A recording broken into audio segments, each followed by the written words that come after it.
کس نے کیا ہے؟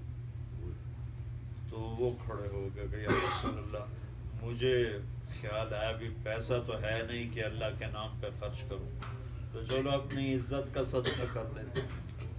تو اللہ نے فرمایا کہ اللہ نے تیری اس جذبے کو قبول صدقے میں لکھ دیا، قبول صدقے۔ تو جذبہ ایک عمل ہوتا ہے۔ حج میں ایک تو ارکان ہیں جو پورے ہو چکے ہیں، مدینہ کی جو حاضری ہے یہ اضافی ہے، یہ حج کا حصہ نہیں ہے۔ اس میں جو اللہ تعالیٰ ہمارے اندر روح بھرنا چاہتے ہیں نا، کپڑے اتروا کے، کفن پہنا کے، بیویوں کو خامدوں سے، خوشبو سے، ہر قسم کی زیب و زینت سے، کہ ترجیحات میں اللہ اس کے رسول کی محبت غالب آ جائے، کہ ساری زندگی میں چلتے ہوئے اللہ اس کے رسول غالب ہوں، ان کی محبت، ان کا تعلق غالب۔ ایک بدو آیا، کہنے لگا یا رسول اللہ قیامت کب آئے گی؟ آپ نے فرمایا وما اعددت لها، تو نے کیا تیار کیا؟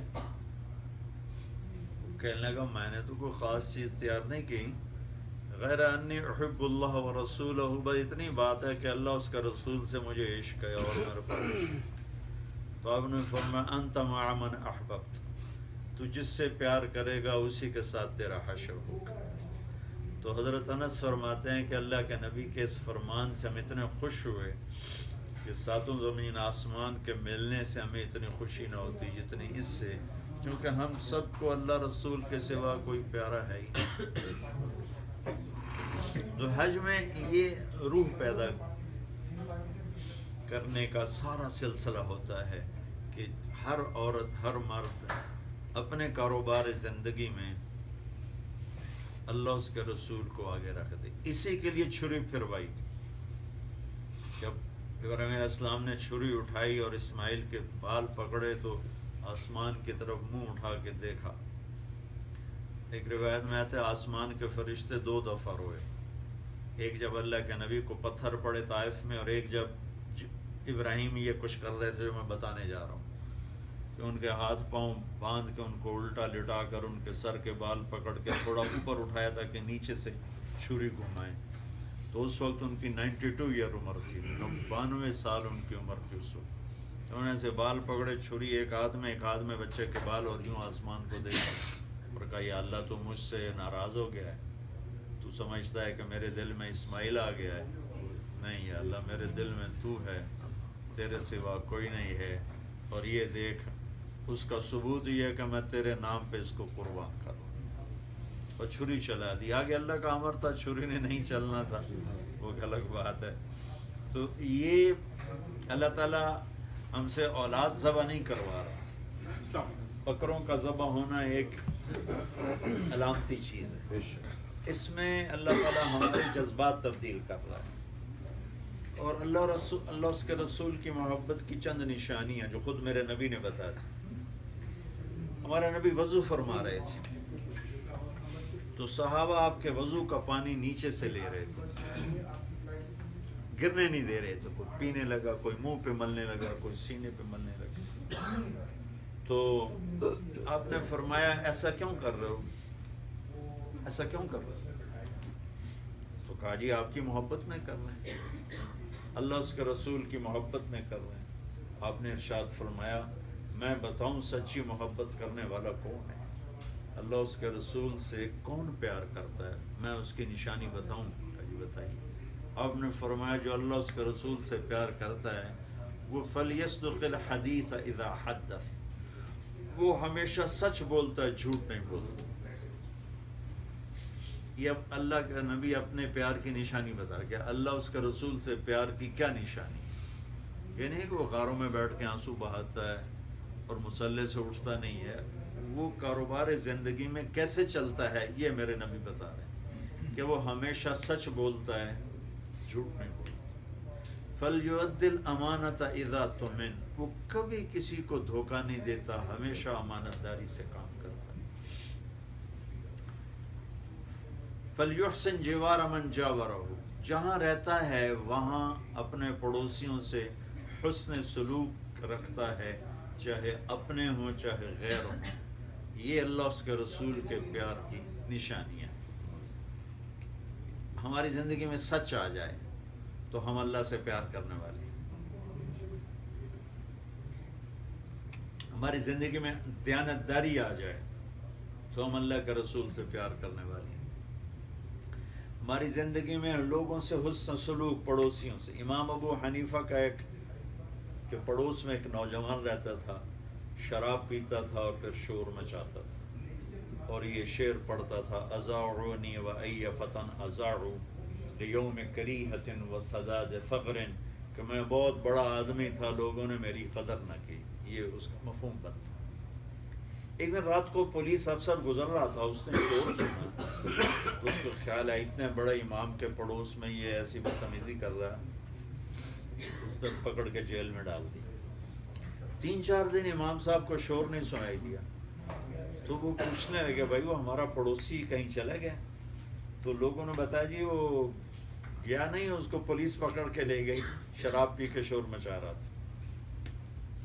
امام صاحب اسی وقت اٹھے اور پولیس کے پاس پہنچ گئے، بھائی میرا پڑوسی چھوڑ دو، بھائی ہم نے تو آپ کی وجہ سے پکڑا ہے، آپ کو تنگ کرتا ہے، کہ پھر میری وجہ سے چھوڑ دو۔ تو اس کو انہوں نے کہا جی ٹھیک ہے ہم چھوڑ دیتے ہیں۔ تو انہوں اس کو چھڑا کے لائے اور فرمانے لگے تو کہا کرتا تھا نا اذاعونی و ای فتن اذاعوا، لوگوں نے میری قدر نہ کی، میں آدمی بہت بڑا تھا، تو دیکھو میں نے تو تیری قدر کی ہے نا، میں تمہیں چھڑا کے لایا ہوں۔ کہا جی آج کے بعد میری توبہ جو میں کبھی شراب پی جائے۔ تو 3 نشانیاں بتائیں اللہ رسول نے اپنے محبت کی۔ کیا نشانی؟ کہ وہ عورت مصلے سے اٹھتی نہیں ہے، اتنی لمبی تسبیح اس کے ہاتھ میں ہے، یا وہ بزرگ سارا سال روزے رکھتے ہیں اور کبھی وہ کسی سے بات ہی نہیں کرتے، یعنی 3 باتیں۔ وہ سچ بولتے ہیں، جھوٹ نہیں بولتے، اور وہ کبھی کسی کو دھوکہ نہیں دیتے، ہمیشہ امانت سے زندگی گزارتے ہیں، اور وہ حسن سلوک رکھتے ہیں، اپنے سب کے ساتھ اپنے دل کو صاف رکھتے ہیں۔ میرے نبی نے فرمایا کہ اس دروازے، اسی مدینے کی مسجد، یہ جو آپ باؤنڈری آپ دیکھ رہے ہیں نا مسجد کی، اس کے اندر مدینہ تھا، مدینے کی بستی بس اتنی تھی، وہ میں نے اپنی آنکھوں سے دیکھی ہوئی ہے۔ 84 میں پہلی دفعہ آیا تھا تو مدینے کی پرانی بستی میں نے اپنی آنکھوں سے دیکھی، یہ مسجد نظر ہی نہیں آتی تھی، چھوٹی سی ہوتی تھی، اور وہ کنواں جس کا پانی آپ کو بہت پسند تھا، وہ کنواں بھی میں نے دیکھا یہاں، اور وہ پرانی حضرت عثمان نے خریدا تھا کنواں اور وقف کیا، وہ بھی۔ اب وہ پرانا مدینہ سارا نا اللہ تعالیٰ نے اپنی قدرت سے اپنے نبی کی مسجد بنا دیا ہے تاکہ یہاں کوئی گناہ ہو ہی نہیں، پاک ہی پاک ہے، سجدے ہی ہوں اور کچھ کیسے حفاظت کی اللہ نے۔ اس باؤنڈری کے اندر مدینہ تھا جو پرانا تھا، باقی بات چھوٹی چھوٹی آبادیاں تھیں، لیکن مدینہ میری آنکھوں سے 84 میں نے دیکھا، بس اتنا ہی تھا اس 4 دیواری کے اندر۔ جنت البقیع اور مدینے کے درمیان ایک سڑک تھی، اس سڑک سے آگے اندر آتے تو اتنی گلیاں جتنا یہ ہے بس، اور ایسے زگ زیگ، اور اس میں سے بھی وہ گلیاں اور نالیاں گندگی سے بھری ہوئی، پانی بہ رہا ہے، کالے پتھر کے چھوٹے چھوٹے مکان، پرانے مدینے کا نقشہ اللہ نے مجھے دکھایا ہوا ہے۔ تو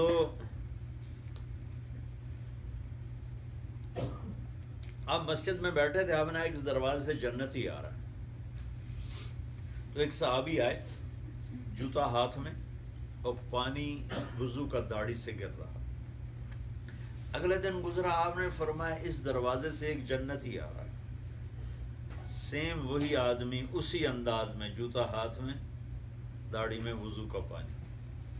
تیسرا دن ہوا تو آپ نے کہا اس دروازے سے جنت ہی آ رہا ہے، وہی آدمی 3 دن ایک ہی آدمی جنت کی بشارت لیتا ہوا انٹر ہوتا ہے، اور جوتا ہاتھ میں ہے، داڑھی میں پانی ہے۔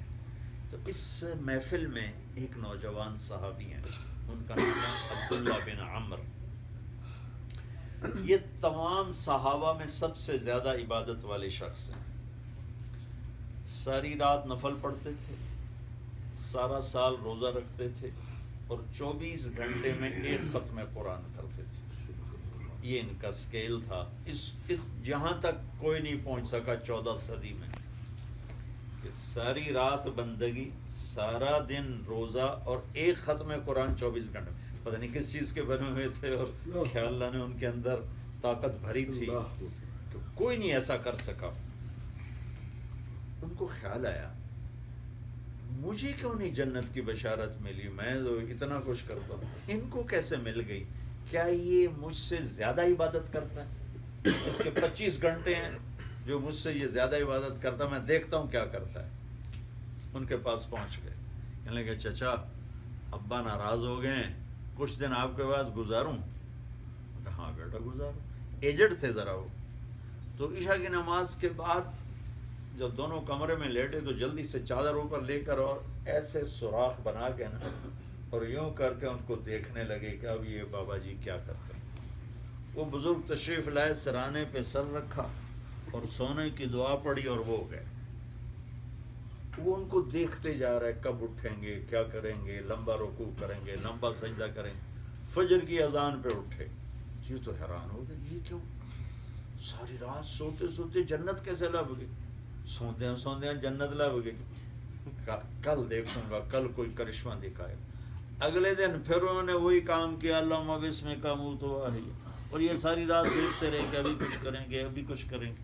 وہ ساری رات پھر ویسے ہی گزر گئی. تو اور زیادہ پریشان.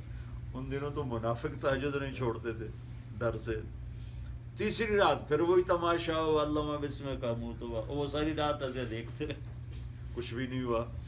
تو پھر نہ وہ پھٹ پڑے، برداشت نہیں ہوا. کہنے لگے چاچا میرا کوئی جھگڑا نہیں تھا باپ سے، 3 دن تیرے جنتی ہونے کی بشارت سنتا رہا اور میں دیکھنے آیا تھا تو کیا کرتا ہے. تو ساری رات سوتا رہتا ہے.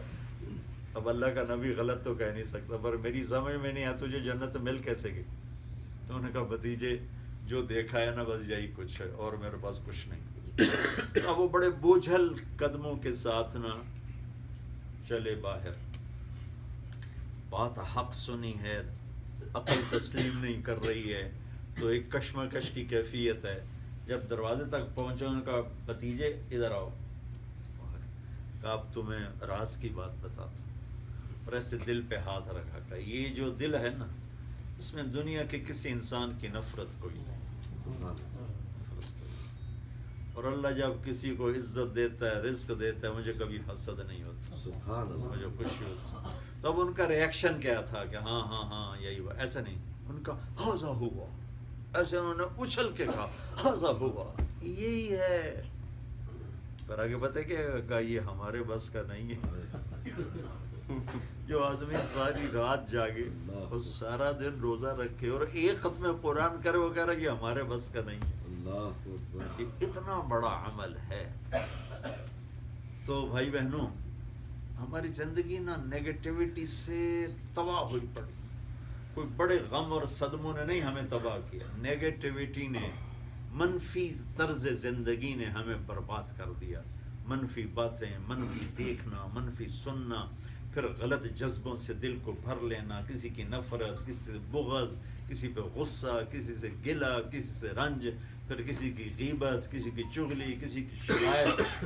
4 مرد بیٹھیں، 4 عورتیں بیٹھیں، شاید ہی کوئی پازیٹیو بات چل رہی ہو، کسی 5ویں کو گالیاں نکل رہی ہوں. اس چیز نے ہماری زندگی کو، ہمارا دیکھنا غلط ہو گیا. ہم خوبیوں میں بھی کمی تلاش کرتے رہتے، ہمارا بولنا غلط ہو گیا. ہمارے تو دیکھنا اور بولنا جب غلط ہوتا ہے تو دل اپنے آپ غلط ہو جاتا ہے. تو یہ پاک جگہ ہے، پاکیزہ جگہ. یہاں میرے نبی جلوہ افروز ہیں، آپ کی رحمتیں، آپ کی برکتیں یہاں ہمیشہ کے لیے ہیں. بلکہ یہاں کے لیے آپ نے دگنی دعا مانگی. یا اللہ، ابراہیم علیہ السلام نے مکہ کی برکت کی دعا کی تھی، میں مدینے کی برکت کی دگنی کرتا ہوں کہ تو یہاں دگنی برکتیں اتار. اور آپ نے فرمایا یا اللہ جو مدینے والوں کو ڈرائے تو اس کو اس طرح ختم کر دے جیسے پانی میں نمک گھل کے ختم ہو جاتا. اور مدینے والوں سے مراد صرف صحابہ نہیں، جو یہاں رہے گا اور اسی کو اپنا دیس بنا کے رہے گا. اور اس جگہ اگر اس کا مقدر لکھا ہوا ہے، بہت سے لوگ سال ہا سال یہاں رہتے ہیں لیکن مقدر نہیں ہوتا. اور باہر جا کے مر جاتے ہیں. بہت سے لوگ یہاں حج پہ آتے ہیں اور یہاں جگہ بنا کے سعودی پاسپورٹ کے بغیر ہی وہ یہاں کے سعودی ہو کے قبروں میں چلے جاتے ہیں. تو اب یہ تو اللہ کی تقسیم ہے، لیکن اس چار دیواری میں سونے والوں کے لیے اللہ کے نبی سفارشی ہوں گے. اور میں فرمایا سب سے پہلے میں اٹھوں گا، میرے دائیں طرف سے ابو بکر ہوگا، میرے بائیں طرف عمر ہوگا، اور بلال میرے قدموں، بلال کی قبر شام میں ہے لیکن آپ نے کہا بلال میرے قدموں سے اٹھایا جائے. اور پھر میں جنت البقیع والوں کو اٹھیں گے، پھر میں جنت المالا مکے والے اٹھیں گے، پھر میں ان کا انتظار کروں گا، وہ میرے پاس آئیں گے، پھر ان کو لے کر پھر میں چلوں گا میدان معشر کی طرف. تو میں براق پہ سوار ہوں گا اور بلال میرے آگے سرخ اونٹنی پہ سوار ہوگا، اور باقی سب لوگ پیدل ہوں گے، میں اور بلال سواری پر ہوں گے. اور جب میدان معشر میں پہنچیں گے تو بلال اونٹنی پہ کھڑے ہو کے اذان دیں گے، اور یہ اذان پھر سورا مجمع سنے گا. جب وہ کہیں گے اشہد ان لا الہ الا اللہ، تو سارا معشر کا مجمع کہے گا آپ سچ کہہ رہے ہو، سچ کہہ رہے ہو. اس دن ابو جہل بھی کہے گا سچ کہہ رہا ہو. اور جب آپ وہ کہیں گے اشہد ان محمد رسول اللہ، تو سارا مجمع کہے گا صدقت صدقت، آپ سچ کہہ رہے ہو، آپ سچ کہہ رہے ہو. تو میرے رب نے اس جگہ کو پسند فرمایا اپنے محبوب کے قیام کے لیے. جب میں نے آپ کو تھوڑا سا ہجرت میں سنایا تھا کہ اللہ کے نبی سے ابو الحسن بن تیہام نے پوچھا جب اللہ آپ کو فتح دے دے گا پھر آپ ہمیں چھوڑ کے تو نہیں جائیں گے؟ تو آپ نے مسکرا کے فرمایا کہ اب میرا مرنا بھی تمہارے ساتھ ہے، اب میرا جینا بھی تمہارے ساتھ ہے. اور انبیاء اپنی قبر میں زندہ ہوتے ہیں، اس لیے تم جا کے سلام پڑھتے. اگر وہ موت تو ہے، موت کے بعد اللہ نے زندگی دے دی. برزخی زندگی تو ہر آدمی کو حاصل ہے، کافر کو بھی مسلمان کو بھی، لیکن انبیاء کو اسپیشل اللہ تعالیٰ دنیا جیسی زندگی عطا فرماتا ہے، اس لیے وہ سلام کا جواب دیتے ہیں، آنے والوں کو محسوس فرماتے ہیں. تو آپ یہاں انٹر ہوئے 22 ربیع الاول کو، آپ انٹر ہوئے 11 ہجری، یعنی 11 ہجری شروع ہو چکی تھی، اور یعنی یکم ہجری شروع ہو، نبوت کا 14واں سال شروع ہو چکا تھا. اور 11 ہجری 29 صفر پیر کے دن حضرت عائشہ کے گھر کی باری تھی. آپ نے عصر کے بعد ایک جنازہ پڑھایا، اس کی تدفین کے لیے جنت البقیع تشریف لے گئے. وہاں آپ کو سر درد ایک دم محسوس ہوا. جب آپ وہاں سے واپس چلے تو وہ درد بڑھتا گیا. جب آپ گھر تک پہنچے تو وہ درد کے ساتھ بخار شروع ہو گیا. تو 29 کی شام کو آپ کو مرض الموت شروع ہوا، اور شدید سر درد اور بخار، اور آپ پٹی بندھواتے زور سے کہ کوئی درد میں کمی آئے، اور ٹھنڈے پانی میں ہاتھ ڈال کے اپنے منہ پہ ملتے کہ کچھ بخار میں کمی آئے.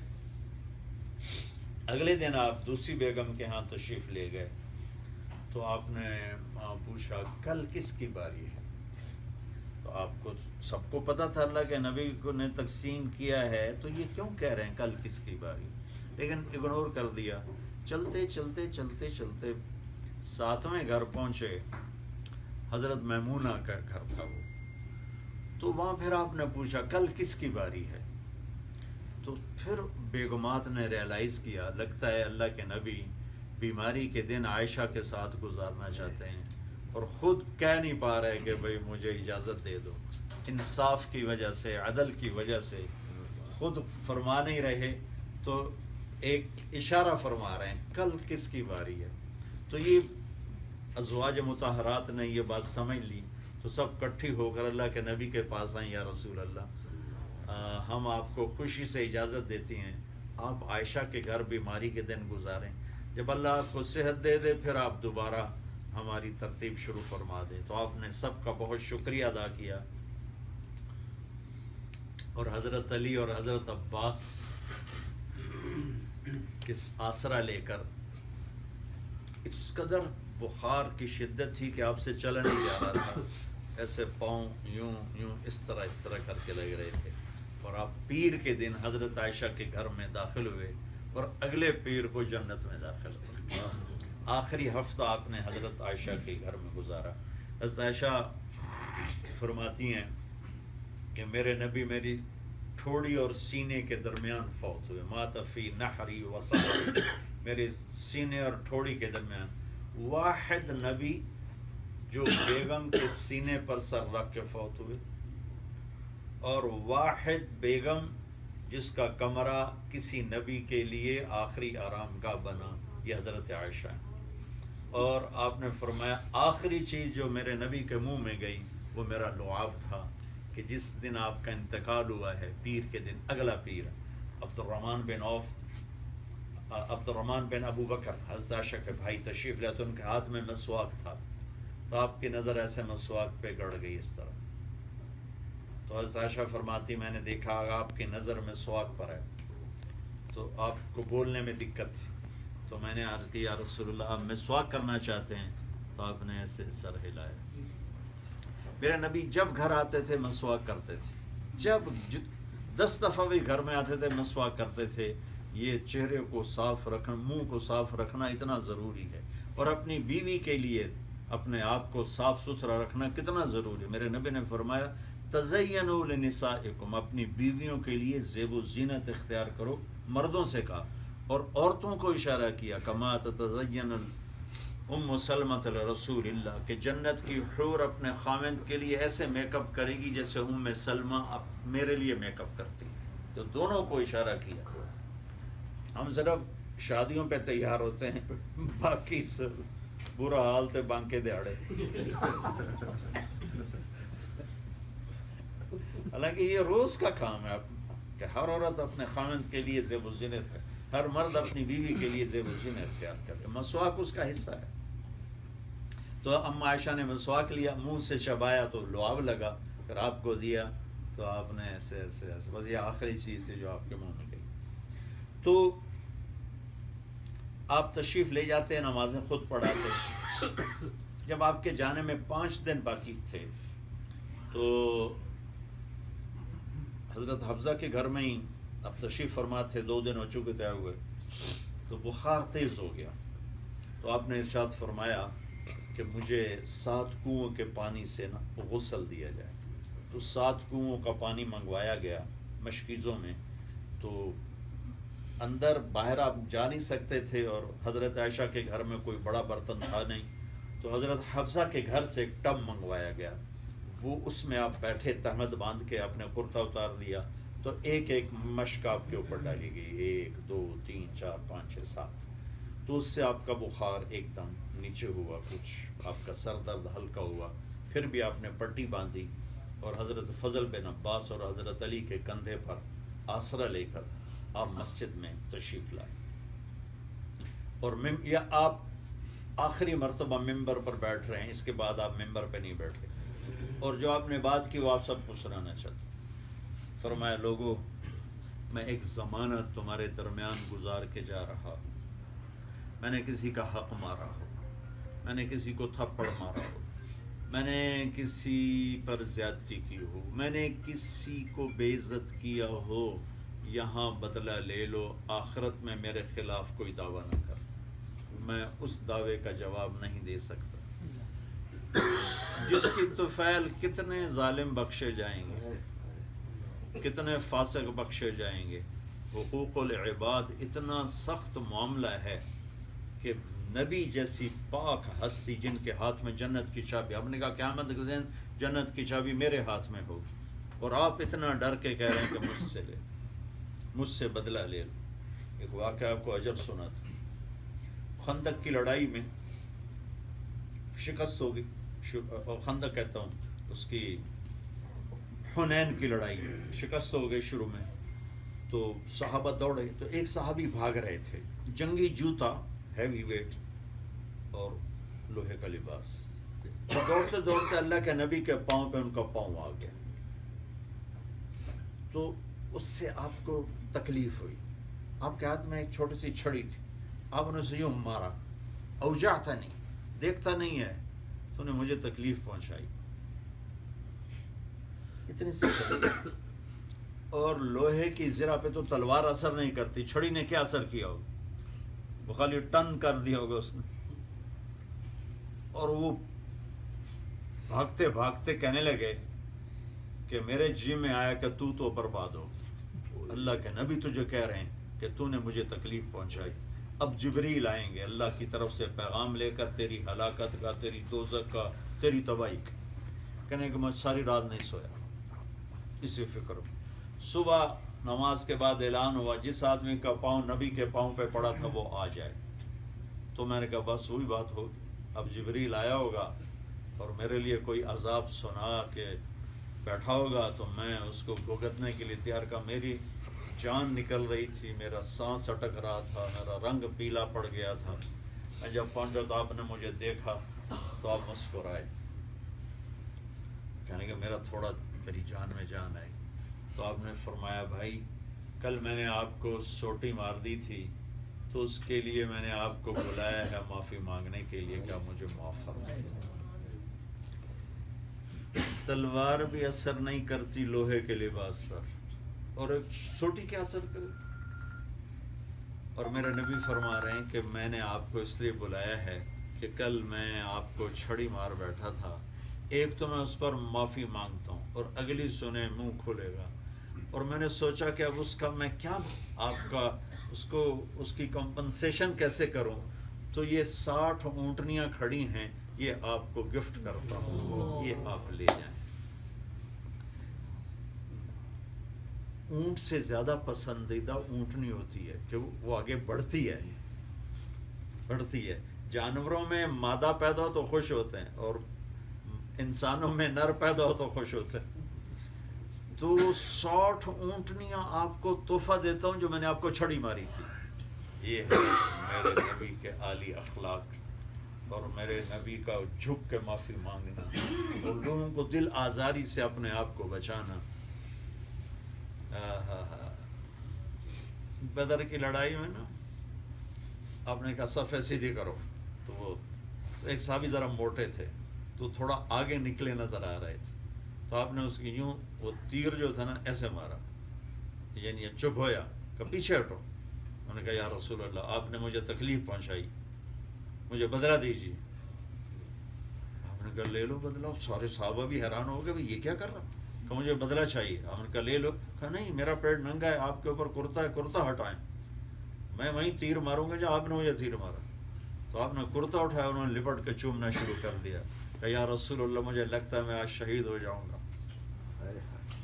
میں چاہتا ہوں آپ کا بوسہ لے کے دنیا سے جاؤں۔ اور واقعی شہید ہو گئے۔ غزیہ بدر کے شہداء میں 14 آدمی شہید ہوئے، ان میں حضرت غزیہ بھی۔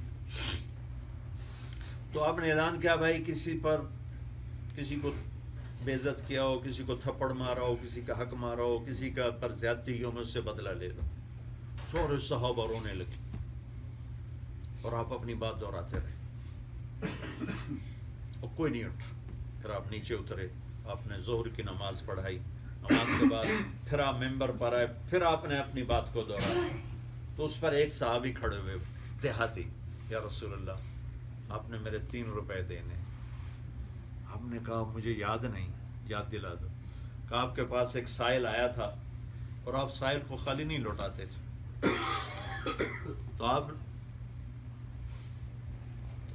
تو اس نے کہا اگر آپ کے پاس نہیں تو کسی سے لے کر دے دیں، پھر بعد میں آپ دے دیجیے گا۔ تو آپ نے مجھ سے پوچھا تھا تیرے پاس کچھ ہیں، تو میرے پاس تھے، تو آپ نے کہا تھا دے دو، میں تمہیں بعد میں دے دوں گا۔ تو آپ نے اس سائل کو دیے تھے، تو انہوں نے کہا ہاں یاد آ گیا۔ میرے نبی کے گھر میں تو ایک چھٹانگ تیل نہیں تھا جلانے کے لیے، پیسے کہاں سے ہوتے؟ تو آپ نے حضرت فضل بن عباس سے کہا، میرے بھائی چچا کے بیٹے تھے، میرا یہ قرضہ تو اٹھاتا ہے؟ کہا جی میں اٹھاتا ہوں۔ تو اس کے بعد آپ سکون سے ممبر سے اترے، گھر تشریف لے گئے۔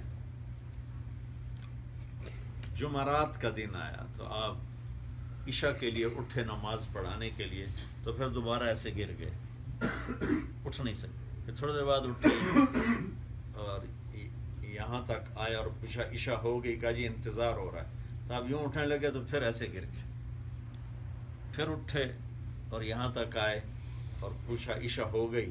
کہا جی انتظار ہو رہا ہے۔ تو آپ یوں کرنے لگے تو ادھر چلے گئے، پھر ایسے گر گئے، پھر یوں اٹھے تو پوچھا عشاء ہو گئی؟ کہا جی انتظار ہو رہا ہے۔ تو آپ نے کہا مرو ابا بکر فلیصلی بالناس، ابو بکر سے کہو نماز پڑھائے. تو لوگوں نے کہا نماز ہی پڑھانی ہے، کوئی پڑھا دے. چونکہ ابو بکر پیچھے کھڑے تھے، عمر پہلی صف میں کھڑے تھے، تو انہوں نے عمر کو آگے کر دیا. جب حضرت عمر نے اللہ اکبر کی اور اللہ کے نبی نے سنا تو آپ نے زور سے فرمایا عمر کو پیچھے کرو، ابو بکر کو آگے کرو. میرے اللہ نے کہا ہے کہ میرے مصلی پہ ابو بکر کے سوا اور کوئی کھڑا نہیں ہو سکتا. تو نماز توڑوائی گئی، عمر کو پیچھے کیا گیا، ابو بکر کو آگے کیا گیا. تو جمعرات کی عشاء اور آگے 3 دن، جمعہ ہفتہ اتوار 15 نمازیں، جمعرات کی 16 اور پیر کی فجر 17 نمازیں ابو بکر نے پڑھائیں اللہ کے نبی کی موجودگی میں. ہفتے کے روز آپ ظہر یا عصر میں تشریف لائے حضرت علی اور فضل بن عباس کے سہارے. تو ابو بکر نماز پڑھا رہے تھے، تو اس طرف سے آپ کا حجرہ مبارک تھا. تو ابو بکر نے محسوس کیا کہ آپ تشریف لا رہے ہیں، تو انہیں پیچھے ہٹنا شروع کیا تاکہ اللہ کے نبی مصلی پر آ جائیں. تو آپ نے ایسے اشارہ کیا کہ کھڑے رہو، تو وہ کھڑے ہو گئے. تو میرے نبی آئے ادھر لیفٹ الٹے ہاتھ پر، کھڑے نہیں ہو سکے، بیٹھ کے 4 رکعات ابو بکر کے ساتھ پوری فرمائی. یہ آپ کی آخری انٹری تھی، آخری نماز تھی جو آپ نے امت کے ساتھ ادا فرمائی. پھر اب اللہ سے جا ملے، امت کی طرف دوبارہ آنا نہیں ہوا. اور پیر کی صبح کی نماز کے لیے آپ نے دروازہ کھولا اور اب نماز پڑھتے دیکھا اپنے صحابہ کو. تو جب وہ دروازہ کھولا تو حضرت انس فرماتے ہیں کہ ہم ایسے بے خود ہوئے کہ ہمیں یاد ہی نہ رہا ہم نماز پڑھ رہے ہیں. ہم نے نماز کے اندر آپ کو یوں دیکھنا شروع کر، سب آپ کی طرف متوجہ گئے اس طرح. تو آپ نے پھر ایک دم دروازہ بند کیا. تو پھر ہمیں یاد آیا کہ ہم لوگ نماز میں کھڑے ہیں. اس قدر والہانہ عشق تھا.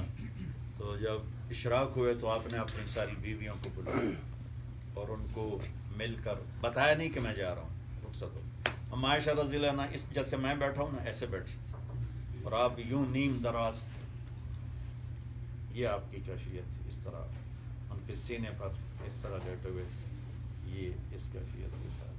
تو آپ نے اپنی بیویوں کو بلایا اور ان کو مل کر رخصت کیا. پھر آپ نے اپنی بیٹی کو بلایا اور ان کو کہا کہ فاطمہ میں جا رہا ہوں. تو وہ رونے لگی. تو آپ نے فرمایا رو نہیں، تیری میری ملاقات سب سے پہلے ہوگی. تو 6 مہینے بعد حضرت فاطمہ کا بھی انتقال ہو گیا. پھر علی کو بلایا، ان کا سر اپنی گود میں رکھا اور ان کے سر پہ کمر پہ ہاتھ پھیرتے دعا دیتے رہے. پھر آخر میں آپ نے اپنے بچے بلائے حسن اور حسین. ان کو جو ہی ایسے لیا نا ساتھ ہی بس ٹپ ٹپ ٹپ ٹپ ٹپ ٹپ. کسی پر نہیں روئے، نہ بیویوں کو الوداع کہنے پر، نہ فاطمہ کو، نہ علی کو. جب بچوں کو سینے سے لگایا تو مجھے لگتا ہے کہ آگے نظر آ رہا تھا کہ ایک زہر میں تڑپ رہا ہے، ایک کٹ کے نیزے پہ جا رہا ہے. اور پھول جیسے بچے آپ فرمایا کرتے تھے، میرے جگر کے ٹکڑے، میرے جنت کے پھول، میری آنکھوں کی ٹھنڈک. حضرت ابو ہریرہ فرماتے ہیں میری آنکھوں نے دیکھا کہ آپ نے کبھی حسن کبھی حسین یہاں پاؤں پہ کھڑا کیا ہوتا تھا، ان کو جھولا دے رہے ہوتے تھے ایسے. پھر ان کو کہتے اوپر آؤ. وہ معصوم بچے ایسے ایسے ایسے ایسے یہاں چڑھتے، یہاں تک آ جاتے تو اب یوں ہو جاتے، اور آپ پر اور اوپر. ان کو یہاں لے آتے، پھر ان کے ہاتھ فکس کر کے ان کا بوسہ لیتے اور کہتے اللہ میں ان سے پیار کرتا ہوں، تو بھی ان سے پیار فرما. عجب اہل بیت کا، امت نے نبی کی اولاد ہی ذبح کرتے. اس لیے آپ آنسوؤں سے روئے ان کو جدا کر کے. جب وہ دونوں بچے چلے گئے تو کچھ دیر کے بعد پیر تھا نا، تو ہفتے کے دن اللہ قربان جاؤ، ہفتے کے دن اللہ تعالیٰ نے جبریل کو بھیجا جاؤ میرے نبی کا حال پوچھ کے آؤ. تو ہفتے کے روز جبریل بیمار پرسی کے لیے یا رسول اللہ مجھے اللہ نے بھیجا ہے آپ کا حال پوچھ کے ہوں، آپ کا کیا حال ہے؟ تو آپ نے کہا میں تکلیف میں ہوں. پھر اتوار کو بھیجا تو یا رسول اللہ آپ کا کیا حال ہے؟ فرمایا میں تکلیف میں. پھر پیر کو بھیجا بلانے کے، تو آ کے نا وہ کھڑے ہو گئے. آپ نے فرمایا کیا ہوا؟ کہنے لگے باہر موت کا فرشتہ دروازے پر ہے، اندر آنے کی اجازت چاہ رہا. اس نے بادشاہوں کو اٹھا کے پٹخ دیا، وہ دربار رسالت پہ کھڑا ہوا اجازت مانگ رہا ہے. آپ نے فرمایا آ جائے. تو ایک تیسرا فرشتہ بھی ساتھ تھا جو پروٹوکول کے لیے، پروٹوکول آفیسر، وہ دوبارہ کبھی نہیں زمین پہ اترا. تو جبریل نے آ کر کہا السلام علیکم یا رسول اللہ. پھر کہنے لگا آپ پہلی ہستی ہیں جنہیں میں نے سلام کیا ہے، میں نے آج تک کسی کو سلام نہیں کیا. پھر کہنے لگا آپ پہلی ہستی ہیں جن کے بارے میں اللہ نے کہا پوچھ کے اندر جانا، بن پوچھے نہ جانا، اجازت ملے تو اندر جانا نہیں تو واپس آ جانا. اور آپ پہلی ہستی ہیں اللہ نے فرمایا آنا چاہیں تو لے آنا، رہنا چاہیں تو چھوڑ کے آ جانا. عش معاشیت، جتنا آپ رہنا چاہتے ہیں آپ کو اجازت، آپ کے لیے کوئی پابندی. باقی تھا ٹک کے ساتھ وہ گئے، لیکن آپ کے لیے یا رسول اللہ. تو آپ نے فرمایا کہ میں اگر تمہیں اجازت دے دوں میری جان نکال لو گے؟ کہا جی نکالوں گا. تو آپ نے جبریل کو ایسے دیکھا کر کے، جیسے آنکھوں سے نہیں سوال ہوتا میں بھی. تو آپ نے جبریل کو ایسے آنکھوں سے یوں سوال کیا، کیا کہتے ہو، جاؤں یا ٹھہر جاؤں؟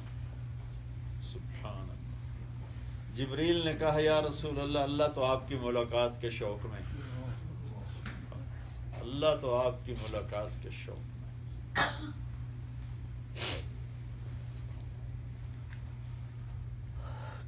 یہاں میرے نبی نے ایک بات فرمائی، اگر یہ نہ ہوتی تو ہم سارے کتے بلے بنے پڑے ہوتے. میرے نبی نے اپنی اولاد کو تقدیر کے حوالے کیا، ان کے کٹتے سر دیکھ کر بھی. لیکن جب ہمارا نمبر آیا تو جبریل سے کہا پہلے جاؤ اللہ سے پوچھ کے آؤ میرے بعد میری امت کے ساتھ کیا کرے. ہمیں نہیں بلایا، جاؤ پوچھ کے آؤ میرے بعد میری امت کے ساتھ کیا کرے، میں پھر جواب دوں گا مجھے جانا ہے یا رہنا ہے. یہ میں کہتا ہوں اگر یہاں میرے نبی یہ سوال نہ اٹھاتے تو ہماری کوئی رشتہ داری ہے؟ پتھر برسے، پانی نے بہا دیا، آگ نے جلا دیا، کھڑوں کھڑوں کو بندر بنا دیا، کھڑوں کھڑوں کو خنزیر بنا دیا، انسان سے خنزیر بنا. وجعل منہم القردۃ والخنازیر. ایک سیکنڈ پہلے وہ عورت تھی اور ایک سیکنڈ بعد وہ خنزیر ہے. ایک سیکنڈ پہلے وہ سردار تھا اور ایک سیکنڈ بعد وہ خنزیر ہے. یوں اللہ نے کیا، پورے علاقے کو بندر بنا دیا. کونوا قردۃ خاسئین. تو کوئی ہماری اللہ سے خاص رشتہ داری تو کوئی نہیں.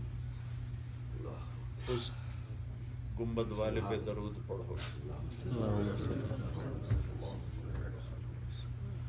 اس نے اولاد کے لیے کچھ نہیں مانگا، تمہارے لیے مانگا.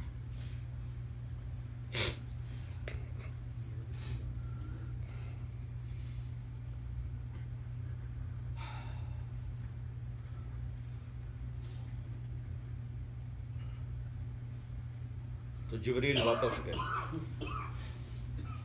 پھر پیغام لے کر آئے کہ اللہ فرما رہے ہیں ہم آپ کی امت کو تنہا نہیں چھوڑیں گے. یہاں آ کے کام بنا، ہم آپ کی امت کو تنہا نہیں چھوڑیں. یعنی وہ نہیں کریں گے جو پہلوں کے ساتھ ہو، اور نہ کرنے میں جو گناہ ہو رہے ہیں وہ پہلی امتوں سے زیادہ ہو رہے ہیں. میرے نبی سے پوچھا گیا قیامت کب آئے گی؟ آپ نے کہا اللہ کو پتہ. کہا کوئی نشانی بتا دیں. کہ جب ماؤں کو بیٹیاں ذلیل کریں گی قیامت آ جائے. تو کس قدر اولاد کے ہاتھوں ماں باپ ذلیل ہو رہے ہیں. اوپر والے کو میرے نبی کی فریاد پہنچی ہوئی ہے، اللہ نے شکلیں مسخ کر دیں اس سے پہلے. پھر آپ نے ملک الموت کو اجازت دی کہ اللہ کی تقدیر کو پورا کر. تو اس پر جبریل آپ دیدہ ہو گئے، کہنے کہ یا رسول اللہ آپ نے جانے کا ارادہ کیا تو میرا بھی آج آخری دن، دی اینڈ. آج کے بعد وہی ختم. تو پھر جو چند لمحات تھے وہ بھی آپ نے اپنی امت کو دے دیے اور کہا الصلاۃ وما ملکت ایمانکم. میری امت جاتے جاتے دو باتیں میری پلے باندھ رہو، ایک نماز نہ چھوڑنا، ایک غریبوں کو دکھ نہ پہنچانا. ایک میری امت کے غریبوں پر، ملازم، نوکر، نوکرانیاں، غریب، کمزور، غلام، ان پہ رحم کرنا، ان کے ساتھ بدتمیزی نہ کرنا، سختی نہ کرنا. نماز نہ چھوڑنا یعنی حقوق اللہ، غریبوں پہ رحم کرنا حقوق العباد. سارا دین دو لفظوں میں حقوق اللہ، حقوق العباد. ایک نماز نہ چھوڑنا، ایک غریب لوگوں پر زیادتی نہ کرنا. اس کو اب دوہرا رہے. پھر جب آواز کمزور ہوگی تو پھر اللہ کا حق لے لیا، الصلاۃ الصلاۃ الصلاۃ الصلاۃ یہ کہہ رہے تھے. اور پھر آخری جملہ بولا اللہم الرفیق الاعلی. اے اللہ اب اپنے پاس ہی بلا لے. اور ملک الموت نے آپ کی روح کو قبض کی اور آپ کی آنکھیں ایسے پھر گئیں اور گردن ڈھلک گئی. تو تاشا نے چیخ ماری. چیخ کی آواز سن کر ازواج مطہرات بھاگتی ہوئی آئیں. دیکھا تو کہانی ختم ہو چکی تھی. تو انہوں نے رونا پیٹنا شروع کیا. گھر میں کوہرام مچا تو چاروں طرف پھر رونا دھونا شروع ہو گیا. صحابہ مسجد میں اکٹھے ہوئے. حضرت عمر بے خود ہو گیا، تلوار نکال لی. جو کہے گا میرے نبی فوت ہوگا میں اسے قتل کر دوں. وہ نہیں فوت ہوئے، وہ اللہ کے پاس گئے. جیسے موسیٰ علیہ السلام کو طور گئے تھے اللہ کے پاس، میرے نبی بھی اللہ کے پاس گئے. ابھی وہ واپس آئیں گے. کوئی نہ کہے فوت ہوئے ورنہ میں اس کا سر اڑا دوں. ابو بکر رضی اللہ تعالیٰ عنہ کی ایک بیگم رہتی تھی اس کے اپوزٹ، اس کو عوالی کہتے ہیں. آج بھی وہ اللہ کا عوالی کہلاتا ہے. ان کو وہاں خبر ملی تو وہ وہاں سے دوڑتے ہوئے آئے اور جب پہنچے بیٹی کے گھر تو آپ کے چہرے کو ڈھانپ دیا تھا. تو آپ نے چادر ہٹائی اور ماتھے پہ بوسہ دیا. تو ساتھ ہی آنسو نکلے ان کے ماتھے پر گرے اور کہا واہ حبیبہ واہ صفیہ واہ خلیلہ واہ نبیہ.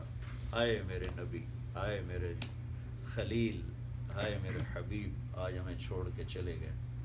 یا رسول اللہ اب آپ کی راحتوں کا زمانہ شروع ہو. آپ نے بہت دکھ دیکھے، آج کے بعد آپ پر کوئی دکھ نہیں. دنیا میں سب سے زیادہ دکھ اٹھائے ہیں میرے نبی، سب سے زیادہ.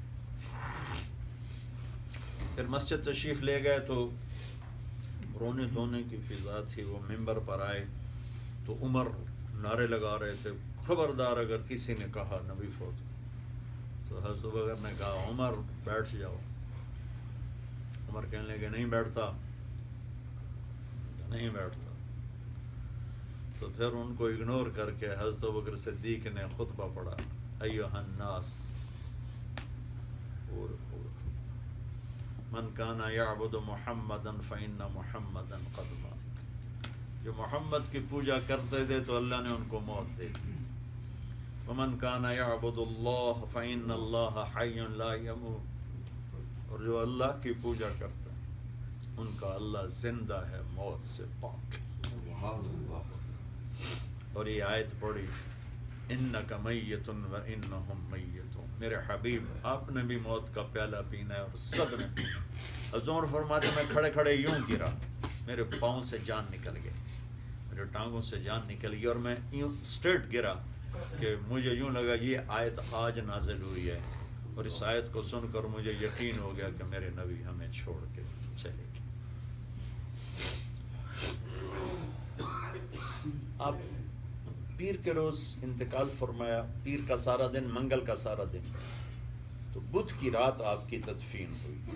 چونکہ آپ سے پوچھا گیا یا رسول اللہ آپ کو جب آپ دنیا سے تشریف لے جائیں گے تو آپ کو غسل کون دے گا؟ تو آپ نے فرمایا میرے اہل بیت. آپ کو کفن کون دے گا؟ فرمایا میرے اہل بیت. پوچھا آپ کا جنازہ کون پڑھے گا؟ تو آپ رونے لگے. اور آپ نے فرمایا جب تم مجھے غسل دے دو تو باہر نکل جانا، سب مجھے اکیلا چھوڑ دینا، سب سے پہلے میرا اللہ مجھ پہ اپنی رحمت نازل فرمائے گا، پھر جبریل و میکائیل آ کر میرا جنازہ پڑھیں گے، پھر اس کے بعد آسمانوں کے فرشتے میرا جنازہ پڑھیں گے، پھر اس کے بعد میرے اہل بیت کے مرد آئیں گے اور وہ میرے اوپر درود، آپ کے لیے جنازہ نہیں پڑھا گیا، درود و سلام پڑھا گیا، چارپائی تھی نا، تو اس کے جتنے لوگ کھڑے ہو سکتے تھے یوں وہ آ کے کھڑے ہو جاتے، ہر آدمی انڈیویجولی آپ پہ درود و سلام پڑھ کے باہر چلا جاتا، پھر فرمایا میرے اہل بیت کی عورتیں آئیں گی، پھر ان کے بچے، پھر ان کے نوکر، پھر ان کی نوکرانیاں، اس کے بعد مہاجرین کے مرد آئیں گے، پھر ان کی عورتیں، ان کے بچے، پھر ان کے غلام، ان کی نوکرانیاں، پھر اس کے بعد مدینے والے آئیں گے، ان کے مرد، پھر ان کی عورتیں، پھر ان کے بچے، پھر ان کے غلام۔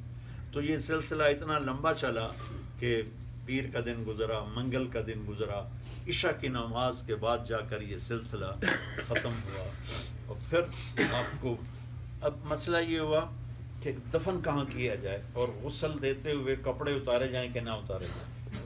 تو ایک دم سب پہ نیند آ گئی، ایک آواز آئی میرے نبی کو کپڑوں سمیت غسل دیا جائے، آپ کے کپڑے نہیں اتارے گئے، کپڑوں سمیت غسل دیا جائے۔ پھر دفن کہاں کیا جائے تو ابو بکر صدیق رضی اللہ تعالیٰ عنہ فرمان لگے میں نے اللہ کے نبی سے سنا تھا کہ نبی جہاں انتقال کرتے ہیں وہیں ان کی قبر ہوتی ہے، تو اس طرح حضرت عائشہ کا کمرہ وہ اس کے بھاگ جاگے جہاں آج بھی درود و سلام چل رہا ہے، کیا خاتون ہیں اما عائشہ جان رضی اللہ تعالیٰ عنہ۔ تو وہیں اب دو طرح کی قبر کھودی جاتی تھی، ایک سٹریٹ اور ایک لحد، کھڈے کے اندر کھڈا۔ تو ابو طلحہ جو تھے وہ کھڈے میں کھڈا ڈالنے والی قبر کے ماہر تھے، اور ابو عبیدہ بن جراح جو تھے وہ سٹریٹ قبر کے ماہر تھے، تو یہ طے ہوا جو پہلے آ جائے گا وہی قبر بنا لے گا۔ تو ابو طلحہ پہلے آ گئے، پھر آپ کی قبر مبارک یوں پلس یوں بنائی گئی، اور اس میں جب آپ کو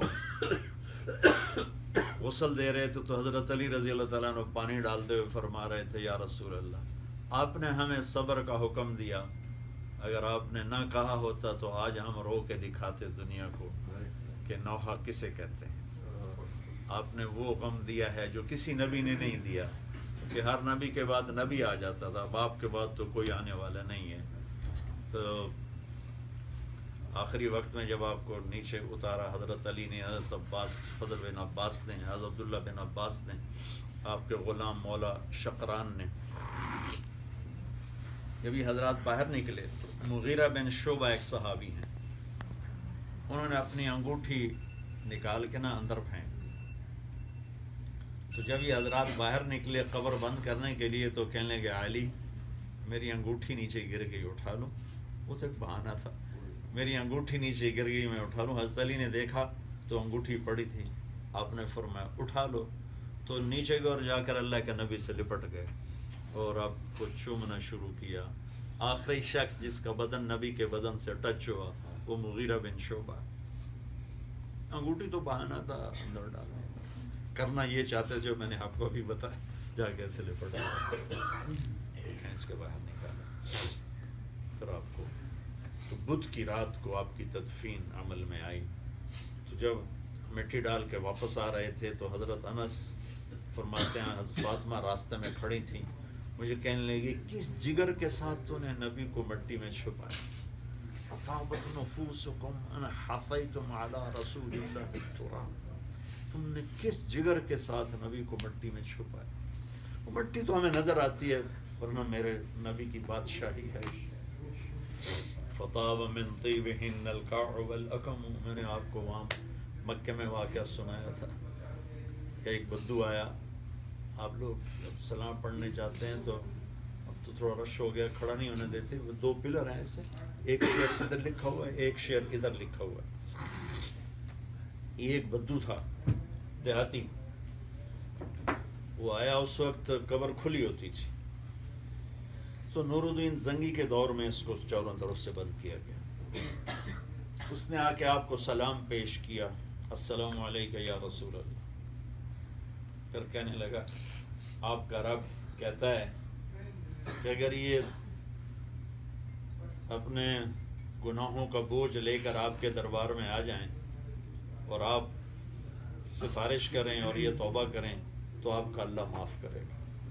تو میں آپ کے پاس آیا ہوں اپنے گناہوں کا بوجھ لے کر اور آپ کو سفارشی بنا کر کہ آپ کا رب میری بخشش کرے.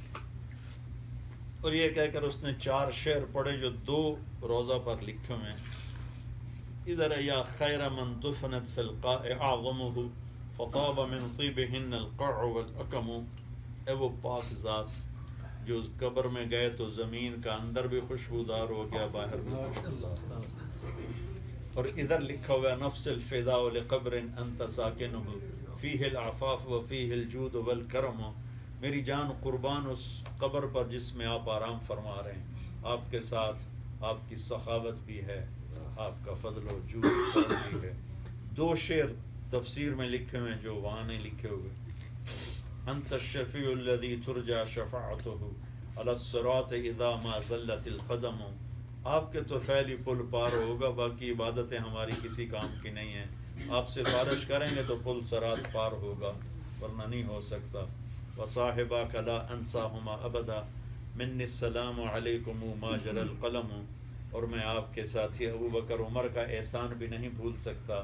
میرا آپ پر آپ کے ساتھیوں پر اس وقت تک درود و سلام پہنچتا رہے جب تک قلم والے کا قلم چلتا رہا. کیا بات کر گیا, قلم تو کبھی رکتا ہی نہیں. تو جتنے قلم چل رہے ہیں درود و سلام اس بدو کا جا رہا ہے. اور پھر وہ اسی روتے ہوئے ہچکیوں میں باہر نکلا تو علامہ عتبی جو اس سے پہلے بیٹھے تھے قبر پر کچھ پڑھ رہے تھے, ان کو ایک دم نیند آ گئی. تو نیند میں اللہ کے نبی تشریف لائے کہ عتبی جاؤ میرے بدو کو کہہ دو کہ تیری فریادیں پہنچ گئیں اور تیری بخشش کا فیصلہ اللہ نے کر دیا. تو یہ مدینے کی تھوڑی سی تاریخ باقی رہ گئی تھی جو میں نے وہاں نہیں سنائی تھی. تو میرے جی میں تھا کہ انشاءاللہ جو قافلہ آ جائے گا ان کے ساتھ بیٹھ کر اس کو میں مکمل کروں گا تاکہ ہمیں اس جگہ کا, اس کی عظمت کا احساس ہو, بار بار آنے کا شوق ہو, بار بار آنے کا شوق ہو. کئیوں کو نکال دیا جاتا ہے, کئیوں کو بلایا جاتا ہے, یہ اس مالک کا کرم ہے. جب حضرت بلال ظہر کی اذان دینے کے لیے چڑھے نا, اور آپ ابھی تھوڑی دیر پہلے ہی آپ کی وفات ہوئی تھی, جب انہوں نے اشہد ان محمد کہا تو رونے لگے, اذان میں ہی رونے لگے. تو اذان پوری نہیں کر سکے, پھر جلدی جلدی پوری کر کے نیچے اتر کر قسم اٹھائی آج کے بعد اذان نہیں دوں گا. اور ابو بکر جب خلیفہ بنے تو ان سے اجازت لے کر جہاد میں چلے.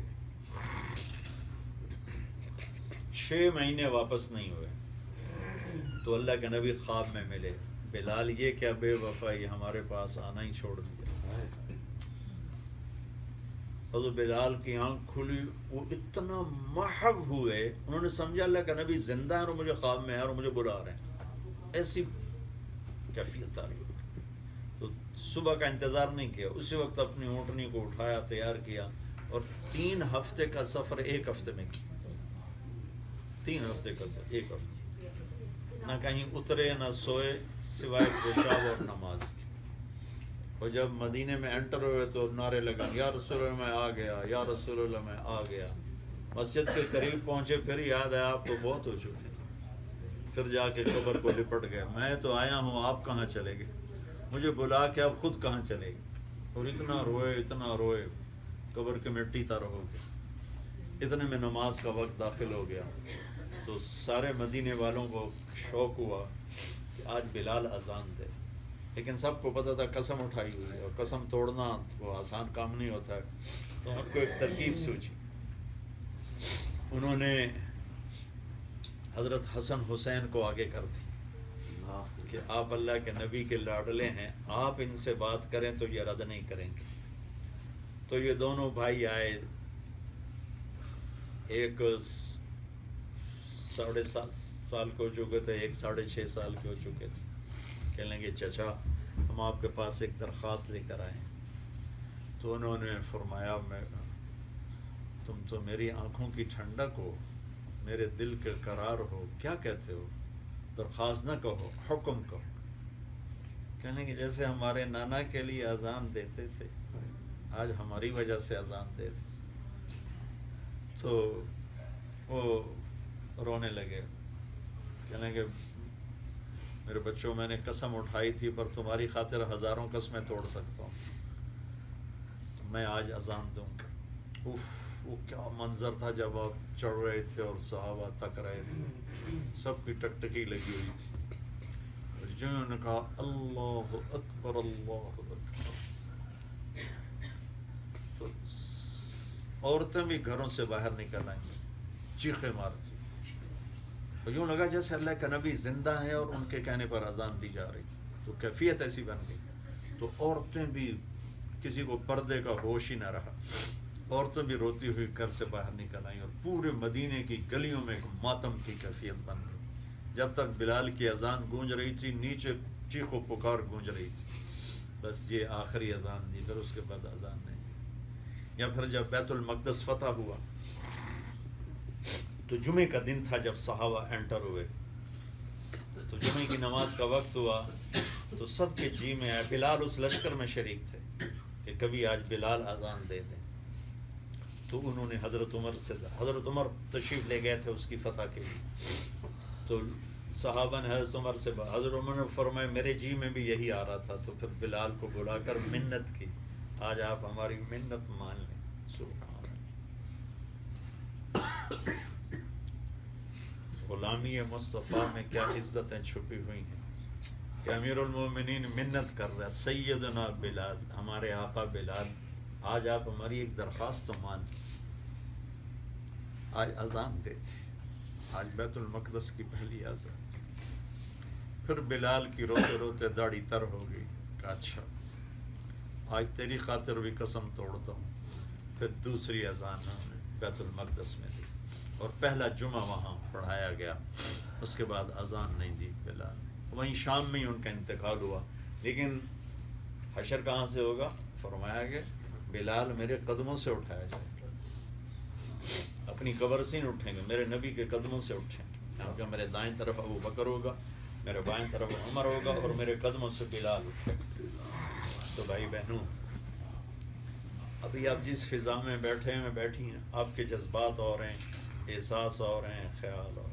جو ہی آپ کو کراچی کی ہوا ٹچ کرے گی، لاہور کی، دبئی کی ہوا ٹچ کرے گی، یہ شمع بجھتی چلی جائیں گی اور پھر وہی کانٹے سر نکال لیں گے. اپنے ان جذبات کو باقی رکھنے کے لیے ایک اللہ سے دعائیں مانگنا، ایک اللہ کی بارگاہ میں گڑ گڑا کے توفیق مانگنا، تائید مانگنا، اور اپنی زبان کی حفاظت اور اپنے دل کی حفاظت. اس زبان کو آپ محفوظ رکھیں کہ کسی کی غیبت، برائی نہ ہو، کسی پر طنز تنقید نہ ہو. اور اس دل کو محفوظ رکھیں، کسی کی نفرت نہ ہو، اور رزق حلال کمائیں، سچ بولیں، دھیان کسی کو دھوکہ نہ دیں، کسی کی نفرت کو دل میں جگہ نہ دیں. اور جب کبھی خطا ہو فوراً اللہ سے معافی مانگیں، تو انشاءاللہ زندگی صراط مستقیم پر رہے گی. قرآن کو ضرور پڑھیں، اللہ کے نبی کی زندگی کو ضرور پڑھیں، بار بار پڑھیں، بار بار پڑھیں. اور آپ سب مردوں سے کہتا ہوں تھوڑا تھوڑا وقت تبلیغ میں لگائیں. تبلیغ میں جانے سے جذبات ابھرتے رہتے ہیں، اور یہ جو یہاں کا یہ جذبہ ماحول ہے یہ آگے بڑھتا رہے گا، بڑھتا رہے گا. تو باقی میری طرف سے بھی کوئی کمی کوتاہی ہوئی ہو تو اللہ کے لیے معاف فرما دیں. اللہ ہمارے آپ کے سفر کو قبول فرمائے، واپسی کو قبول فرمائے. اللہم لک الحمد کما انت اہل، وصلی علی محمد کما انت اہل، وفعل بنا ما انت اہل، انک اہل التقوی و اہل المغفرہ. میرے مالک تجھ سے بڑا سخی کوئی نہیں، ہم سے بڑا فقیر کوئی نہیں. تیرے محبوب سے بڑا سخی کوئی نہیں اور ہم سے بڑا فقیر کوئی نہیں. تیرے دربار سے بڑا کوئی دربار نہیں ہے اور ہم سے بڑا کوئی محتاج نہیں ہے. تیرے محبوب کے دربار سے بڑا کوئی دربار نہیں ہے اور ہم سے بڑا کوئی بھکاری نہیں ہے. ہم سب مرد عورت تیری بارگاہ میں تیرے حبیب کے وسیلے سے اپنی جھولی پھیلاتے ہیں.